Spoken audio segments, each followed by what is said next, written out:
High court ডিভিশনের আদেশের কার্যকারিতা স্থগিত থাকবে। আমরা আইনজীবী, কোনো পিটিশনের মনের ভিতরে কি আছে এটা খোঁজা আমার কাজ না। ঢাকা বিশ্ববিদ্যালয় কর্তৃপক্ষ ডাকসু নির্বাচন আয়োজন করা এবং অনুষ্ঠান করার ক্ষেত্রে খুবই সিরিয়াস এবং সিনসিয়ার। ঢাকা বিশ্ববিদ্যালয় কর্তৃপক্ষ মনে করে যে ঢাকা বিশ্ববিদ্যালয়ের ছাত্রদের বা ডাকসুর নির্বাচনের মধ্য দিয়ে বাংলাদেশে নতুন ছাত্রদের মধ্যে নতুন সংস্কৃতি তৈরি হবে। এই জন্যই আমরা এটা আয়োজন করেছিলাম।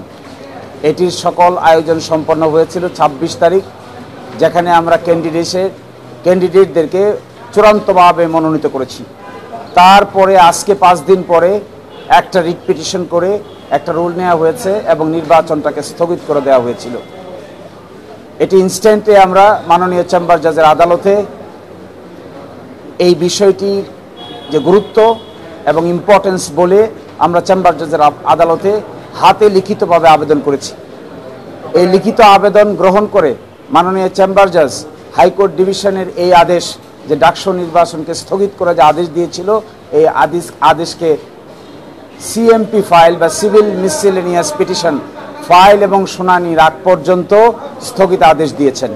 অর্থাৎ এই মুহূর্তে ঢাকা বিশ্ববিদ্যালয়ের ডাকসুর নির্বাচন পরিচালনার ক্ষেত্রে এই মুহূর্তে কোনো বাধা থাকলো না, এবং যে যেখানে প্রচারণা করছেন, নির্বাচনের যে যেখানে প্রতিযোগিতা করছেন, তাদের প্রতিযোগিতা করার ক্ষেত্রেও এবং প্রচারণা করার ক্ষেত্রেও কোনো বাধা নাই। আমরা আগামীকালকে সকালে অফিস খুললে সিএমপি দায়ের করব। আশা করি আগামীকালকেই গুরুত্বের বিচারে বাকিটা আদালতে শুনানি হবে। কিন্তু in the meantime high court ডিভিশনের আদেশের কার্যকারিতা স্থগিত থাকবে।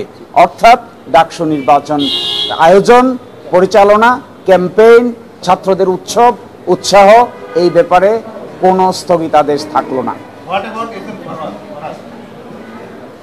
এস এম ফরহাদের ব্যাপারে হাইকোর্ট ডিভিশন কোনো আদেশ দেন নাই, শুধু রুল জারি করেছেন। এবং এটা নিশ্চয়ই আগামীকালকে যখন চেম্বার জজের আদালতে পরিপূর্ণ শুনানি হবে, আপনারা থাকবেন, সেখানে এটি পরিপূর্ণ শুনানি হয়ে একটি সিদ্ধান্ত হবে। যেহেতু ঢাকা বিশ্ববিদ্যালয় ডাকসু নির্বাচন আয়োজন করেছে, this is very important for the nation. The nation is eagerly waiting to see what happens in the DUCSU election. এই জায়গাটা কোনোভাবে ব্যাহত হোক, এইটা ঢাকা বিশ্ববিদ্যালয় চায় না। সেই জন্য আমরা মনে করি যার পিটিশনের ভিত্তিতে এই নির্বাচন আজকে স্থগিত হয়েছিল, তিনি নিজেও একজন ক্যান্ডিডেট, তিনি নিজেও ডাকসু নির্বাচন স্থগিত চাননি। তিনি প্রশ্ন তুলেছিলেন একজন প্রার্থীর ব্যাপারে। ফলে ডাকসু নির্বাচন স্থগিত থাকাটা কেউই ভালোভাবে নিবে বলে আমি মনে করি না।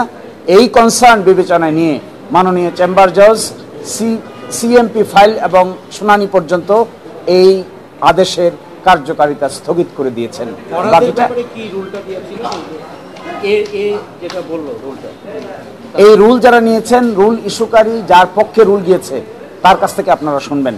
আমরা কোনো এডেন্টারিম অর্ডার চাই না, ডাকসু নির্বাচন আমরা স্থগিত চাই না।